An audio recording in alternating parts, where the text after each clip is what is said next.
Les grandes phases de la Seconde Guerre mondiale, 1939-1945.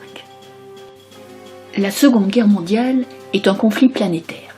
Les deux principales zones de combat sont l'Europe et l'Asie.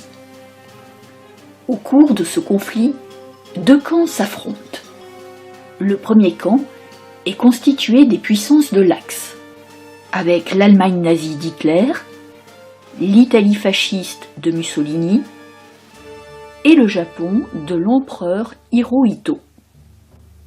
L'autre camp est formé par les Alliés, avec le Royaume-Uni de Churchill, l'URSS de Staline et les États-Unis de Roosevelt.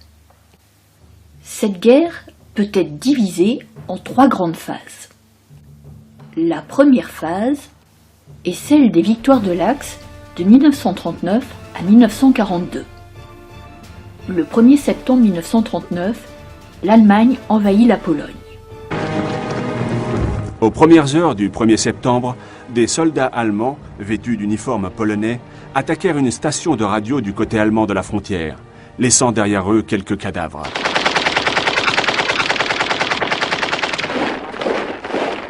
Ce fut le prétexte qu'utilisa plus tard Hitler pour justifier son attaque.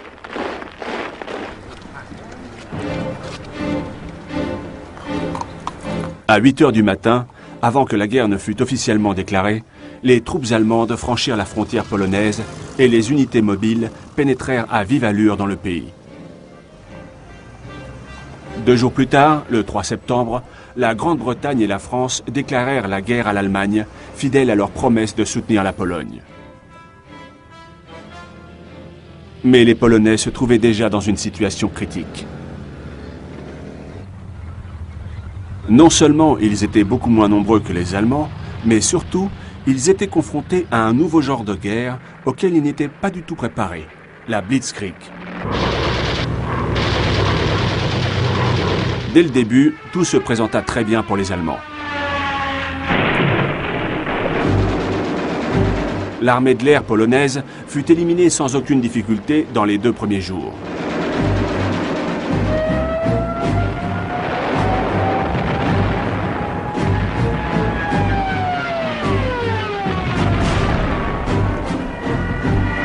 Les Panzers coupèrent les lignes ennemies et s'enfoncèrent profondément en territoire polonais.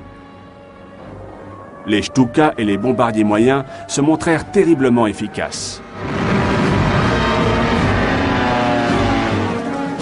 Les Polonais furent dispersés et acculés à se retrancher dans des poches où de très nombreux soldats furent faits prisonniers. Partout, les Polonais furent dépassés et incapables d'égaler la vitesse de leur ennemi. Ils furent tout simplement balayés. Le 17 septembre, les pinces extérieures de la tenaille se rejoignirent à Brest-Litovsk. Le même jour, l'armée soviétique traversa la frontière polonaise à l'est, comme le prévoyait l'accord passé entre Hitler et Staline dans le pacte germano-soviétique. Le 27 septembre, Varsovie se rendit.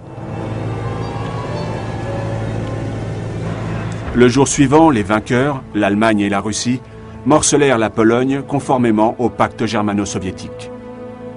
L'Union soviétique annexa un peu plus de la moitié du pays à l'est. L'Allemagne s'empara du reste. En avril 1940, les troupes allemandes occupent le Danemark et débarquent en Norvège. Fort de ses succès à l'est et au nord de l'Europe, le 10 mai 1940, Hitler lance une grande offensive à l'ouest en envahissant les Pays-Bas, le Luxembourg, la Belgique et la France. Le 10 mai 1940, Winston Churchill devient Premier ministre de la Grande-Bretagne. Il ne peut choisir de plus mauvais moment. C'est le jour retenu par Adolf Hitler pour lancer sa Blitzkrieg, sa guerre éclair. Une division entière de parachutistes est larguée en Hollande, où les Allemands s'emparent des ponts et des terrains d'aviation. Dans le même temps, en Belgique, des planeurs déposent une unité de parachutistes au sommet du fort d'Eban-Emael, réputé imprenable. L'assaut est un succès sans précédent. Les batteries d'artillerie sont rapidement réduites au silence. Au même moment, la Luftwaffe attaque les bases aériennes belges et hollandaises. Les frontières sont franchies sans entrave. Et le groupe B de l'armée allemande, commandé par le général Fedor von Bock, s'enfonce au cœur des Pays-Bas et de la Belgique. Comme prévu, les troupes françaises et britanniques stationnées le long de la frontière sud de la Belgique font mouvement vers les bords de la Dyle et de la Meuse. Elles tombent dans le piège tendu par Hitler. Aucun stratège allié n'a remarqué le mouvement du groupe A de l'armée allemande. Plusieurs divisions blindées, après avoir balayé les forces belges, sont en train de foncer à travers les forêts et les collines des Ardennes, direction le sud.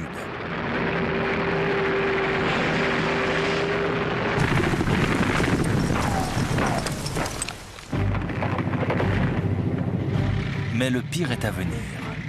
Ce que Français et Anglais pensaient impossible à réaliser est en train de se produire. Les Panzers achèvent leur course dans les Ardennes. Ils franchissent la Meuse le 12 mai dans l'après-midi. La 19e Panzer-Division du général Heinz Guderian, forte de ses succès en Pologne, atteint Sedan parmi les premières troupes de l'offensive.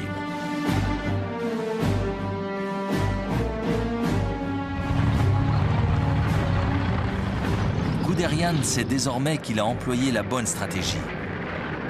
Il délaisse la ligne Maginot et n'attend même pas sa propre infanterie. Il fonce droit devant lui.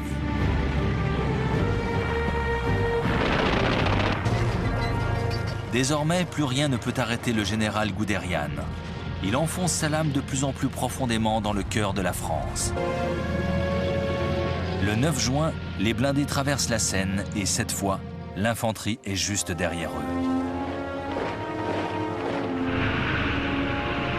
Une fois le fleuve franchi, les troupes allemandes se déversent dans tout le pays. Le 14 juin, un détachement défile sur les Champs-Élysées.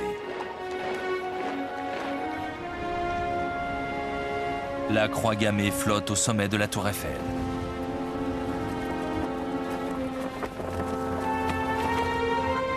Hitler visite une capitale soumise. Il réalise enfin le vœu que le Kaiser avait fait en 1914. Les Français observent, abasourdis. Au printemps 1941, l'Allemagne nazie contrôle l'Europe des Balkans. La Hongrie, la Roumanie, la Slovaquie, la Bulgarie et la Croatie rejoignent l'Allemagne. Le 22 juin 1941, l'armée allemande attaque l'URSS. C'est l'opération Barbarossa, ouvrant le front de l'Est, qui devient le principal théâtre d'opération de la guerre terrestre en Europe. Le 22 juin 1941, à 3h15 du matin, l'opération Barbarossa commence.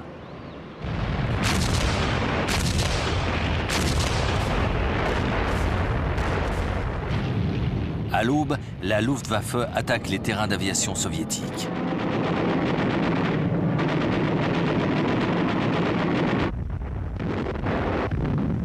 Dans le même temps, les forces au sol montent à l'assaut.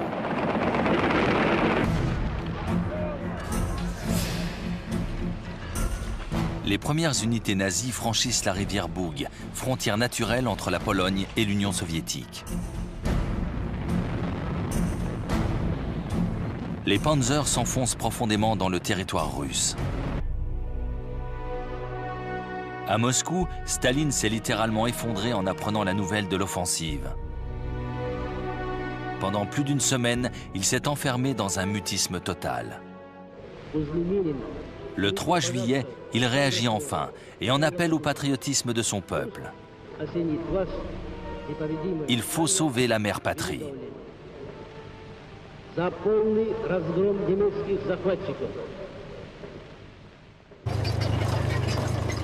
Le 23 août 1941, les Panzers de Guderian poursuivent leur poussée vers le sud.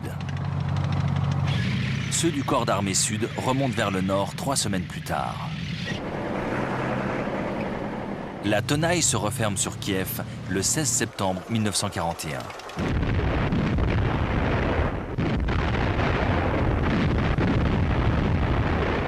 2 corps d'armée soviétiques sont anéantis. Un demi-million d'hommes sont hors de combat, tués ou capturés.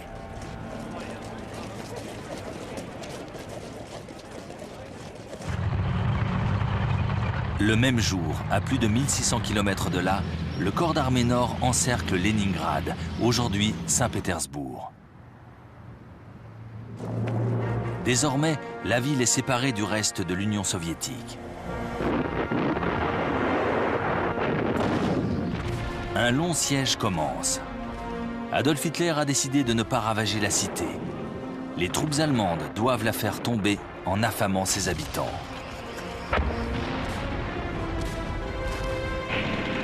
Les conditions des assiégés deviennent vite dramatiques.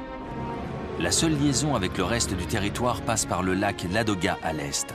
Mais c'est un cordon ombilical bien mince qui ne suffira pas à alimenter toute la ville.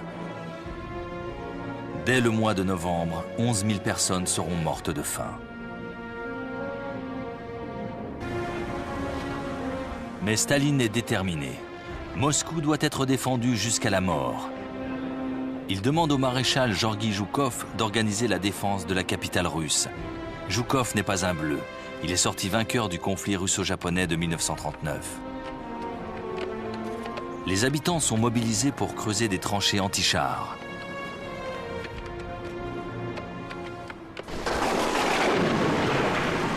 Mais c'est à un autre obstacle de taille que les Allemands vont se heurter, le mauvais temps.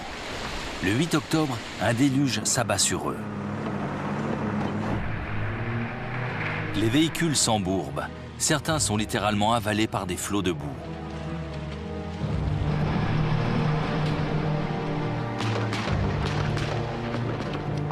À la fin du mois d'octobre, l'offensive allemande vient mourir à quelques encablures de Moscou. Les intempéries et la résistance acharnée des Russes ont eu raison des nazis. Le 7 décembre 1941, 400 avions japonais bombardent la base américaine de Pearl Harbor, île du Pacifique, où est regroupée l'ensemble de la flotte américaine du Pacifique. Les États-Unis, dirigés par le président Roosevelt, entrent alors en guerre contre le Japon, mais aussi contre l'Allemagne. Avec l'entrée en guerre des États-Unis, on peut vraiment parler de guerre mondiale. La deuxième phase de la guerre constitue un tournant entre 1942 et 1943. Les puissances de l'Axe, jusque-là victorieuses, sont stoppées dans leurs avancées. En juin 1942, les Japonais sont vaincus par les Américains à Midway, une petite île du Pacifique central. En Méditerranée, en novembre 1942, les Américains débarquent en Afrique du Nord et parviennent à prendre l'armée allemande à revers. Après des mois de combats, au cours de l'hiver 1942-1943, l'armée allemande est vaincue par les Soviétiques à Stalingrad en février 1943.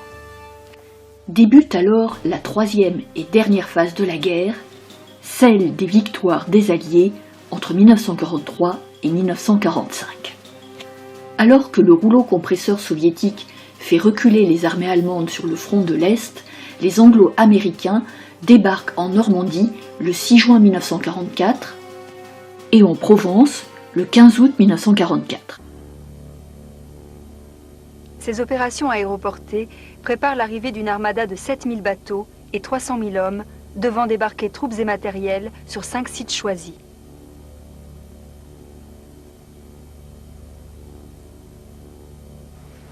À l'aube du 6 juin, l'armada alliée prend position et commence à bombarder la côte tenue par les Allemands.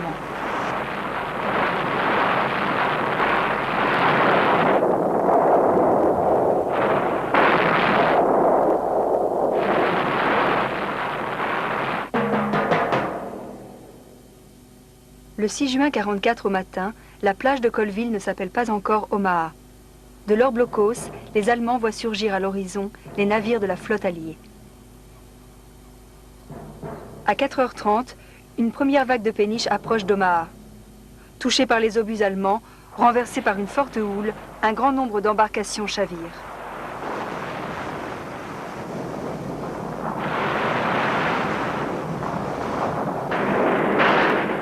Vers 6 heures, les soldats américains atteignent enfin le rivage. Face à une défense allemande intacte, toutes les premières vagues sont fauchées sur place. Pendant toute la matinée, les Américains sont menacés d'être rejetés à la mer.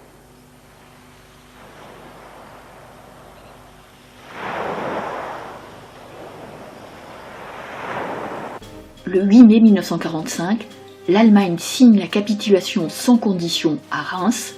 La cérémonie est répétée le 9 à Berlin. Le Japon capitule le 2 septembre 1945 après avoir subi 2 attaques atomiques sur Hiroshima et Nagasaki au mois d'août de la même année.